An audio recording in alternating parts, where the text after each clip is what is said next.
Hello everybody, this is Wake Angel 2001, and I had to call out sick to work today because apparently I've been abusing my legs so much that they decided to protest by waking me up in the morning with a swollen foot that would not like to be stood on. So yeah, I guess we really need to get some more staff here because I think I've been overworked all month. But it's all under the bridge now. I rested the day, kept my feet elevated, and the swelling has gone down, and everything's more or less okay again. So I should be able to return on Monday, which is my next scheduled shift. But I digress. This gives me an opportunity to talk about the purchases that I made at New York Comic Con. Primarily, the ultimate find, the Jet Brothers from Transformers Animated. Yes, we have Jetfire and Jetstorm, who in this continuity were the first two Autobots with flying alt modes. I don't know how many of you remember Transformers Animated, but it was actually a whole big thing in that series that Autobots couldn't fly. It was actually part of the motto. Autobots would say transform and roll out, while the Decepticons would say transform and rise. It was a whole thing. Of course, I think they captured one of the Starscream clones and reverse engineered him and figured out how to apply flying technology to their own bodies, and Jetfire and Jetstorm were the first two to volunteer for that. And at Comic-Con, I just so happened to find a complete set of them for sale in one of the booths, complete with their instruction sheet.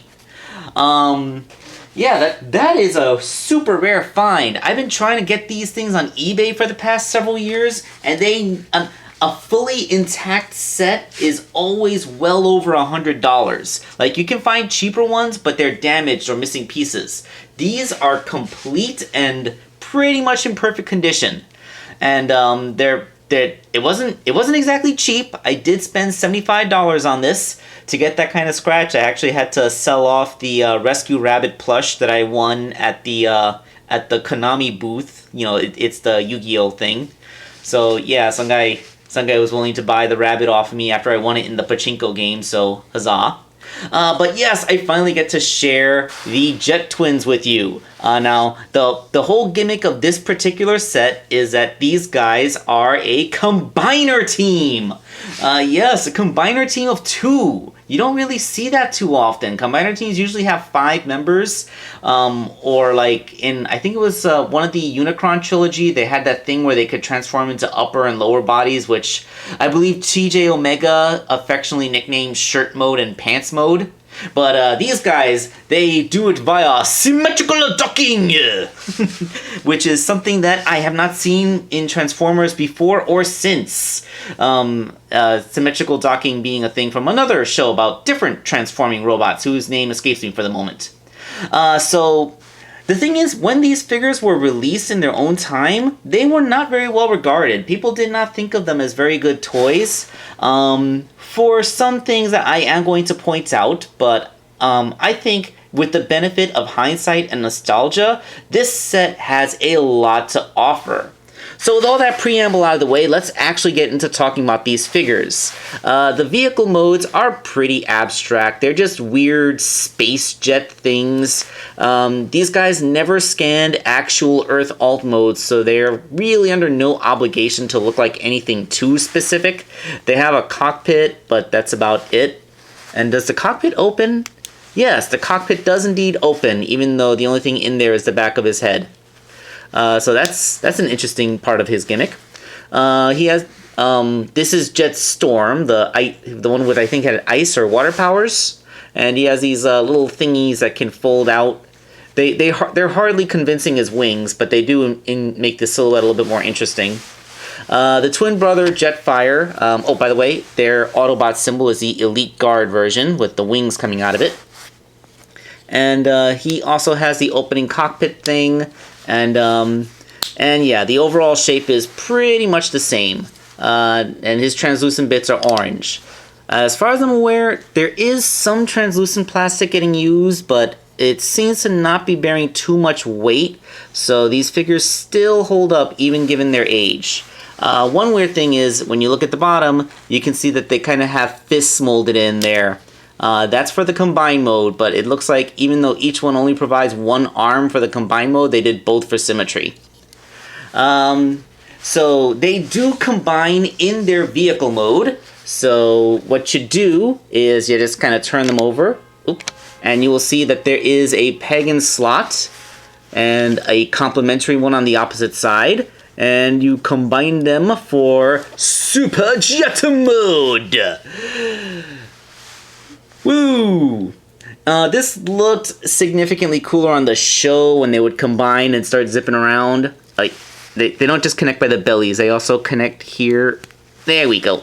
The nose is also clipped together. So yeah, that is combined jet mode.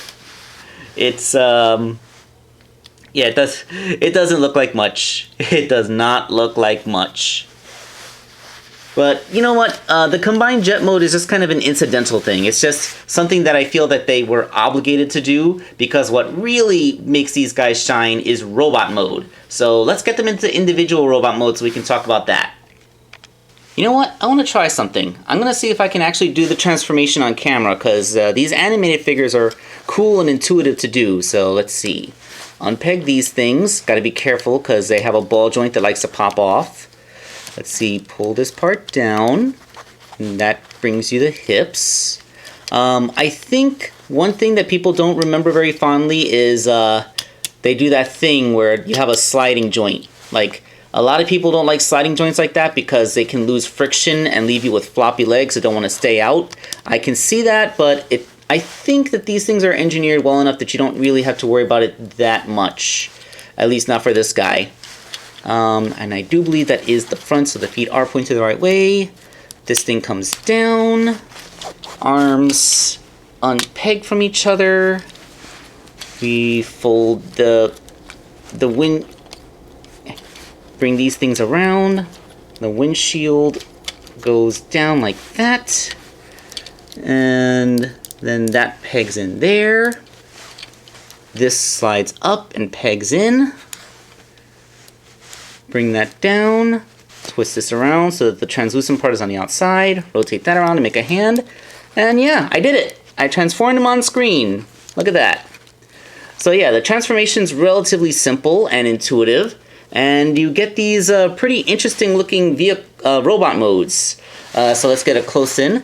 Jetfire has a pretty cool face. He has like a flaming hair thing going on, goggles, a sassy little smirk. Yep, very animated in its aesthetics. I absolutely love the animated aesthetics. The backpack is pretty light, and the way that this comes down like this, it looks like he's wearing a hoodie. Yeah, it looks like it's not like a gigantic piece of cockpit kibble like you get on Windblade or something, but it just looks like he has an open hoodie hanging on his back, and that's fine. I mean, I guess since he's not beholden to looking like an Earth mode jet, he doesn't have a lot of Earth mode jet kibble, but I still think that that's really cool. Let's pull the camera back a little bit because I'm having a bit of a hard time getting the whole thing in frame. And these are the Jet Twins. So, Jetstorm, he has a much more serious expression and a nice mono visor. He doesn't have much of a flaming thing going on, although they do have light piping. Yeah, check that out. And his frame is very similar to his brother's. Like, these guys are designed to be quite symmetrical to one another, so you're not going to be too surprised. So like their robot modes are pretty physically similar to each other with just different heads, different colors, that kind of thing. So that means talking about one is talking about the other in terms of articulation. You get a ball jointed shoulder, although it is set a little bit far out. An elbow that goes 90 and has a bicep swivel. The hands are kind of weird in that they're just this little abstract thing on the ends of his wrists. Could have probably used better sculpted hands, but whatever, still okay. Nothing in the waist because of the way he transforms, and he has full hips. That although this little piece of kibble, it can be a little hard to get the legs to go outward very far because then you start to undo a transformation joint. but he can kick forward and you can do all kinds of flight poses. Also, the head is on a very free ball joint that allows him to look straight up, so you can get superhero flying poses, and you can do this for both of them. So that is the great thing of both of these figures.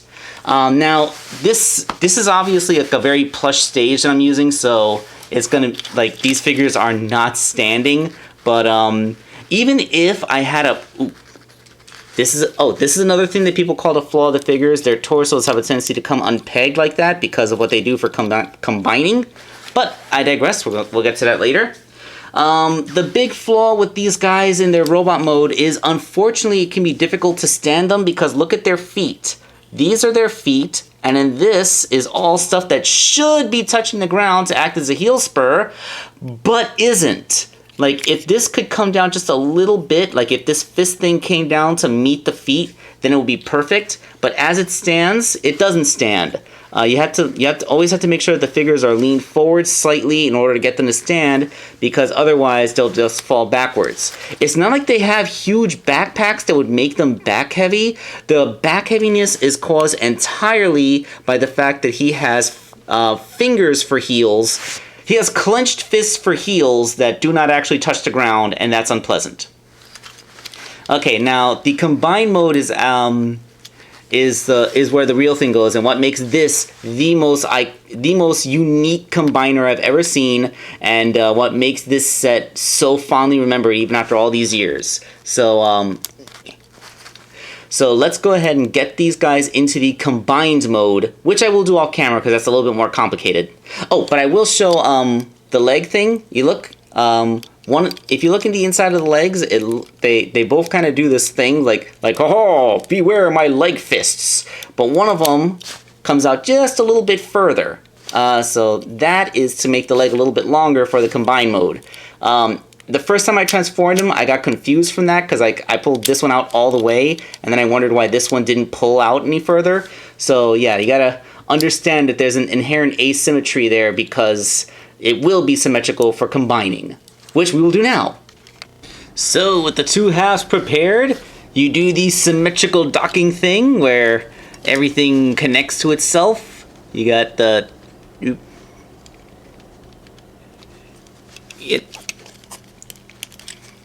Connected the torso, connected the head, connected the hips.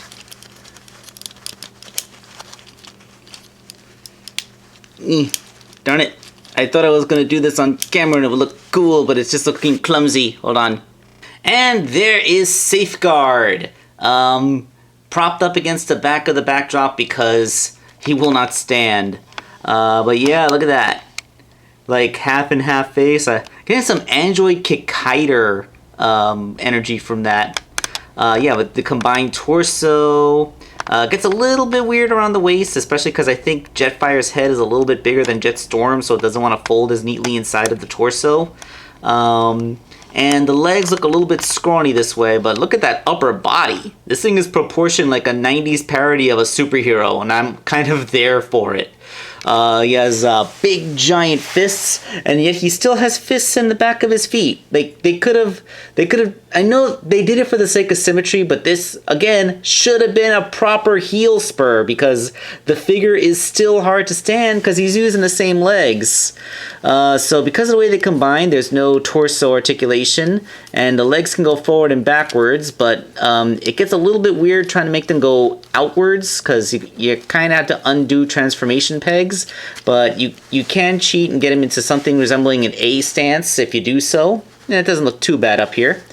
Arms, like, again, you have to cheat a little bit. You have to, like, rotate this around so that it faces forward.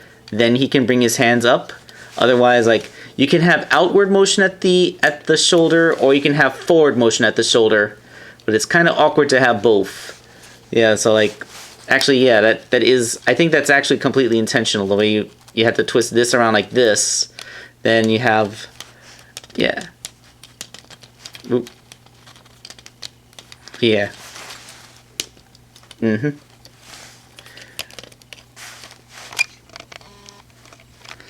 I realized that was completely off camera. See, you have to do this thing to the shoulder so that it goes forward and backwards, and then you get outward rotation. Yeah. So it's a little bit awkward the way his articulation works, but it is there, and you can get him into cool poses.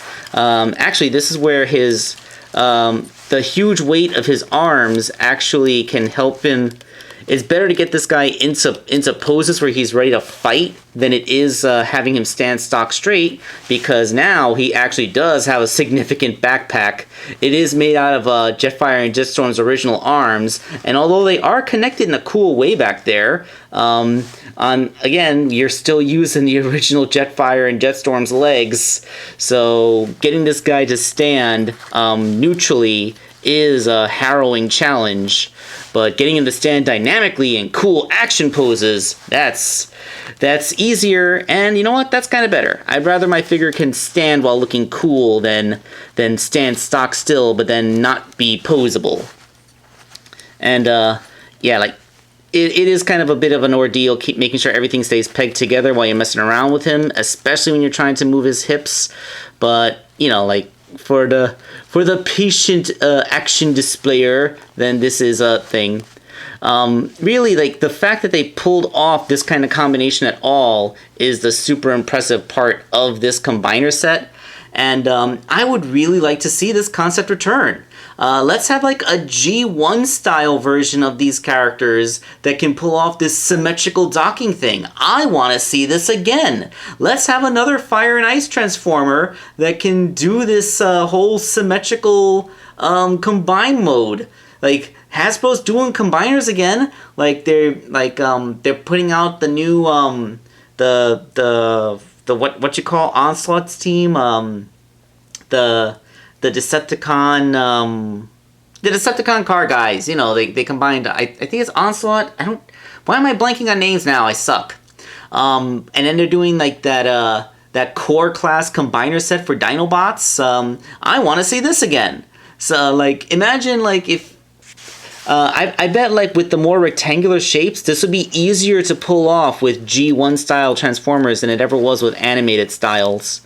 And this is the weakness. This is the one thing I accept from how old this toy is. These little hinges pop off very easily on the hips, but they go back on simply enough. If I can, yeah, there we go. But yes, this was a bit of a minor grail for me, and I'm really happy to actually have it in my collection. I will choose to display him in safeguard mode because that is his ultimate cool mode. And I just got to find a way to make sure that everything is staying pegged together. So this is Wake Angel 2001, signing off.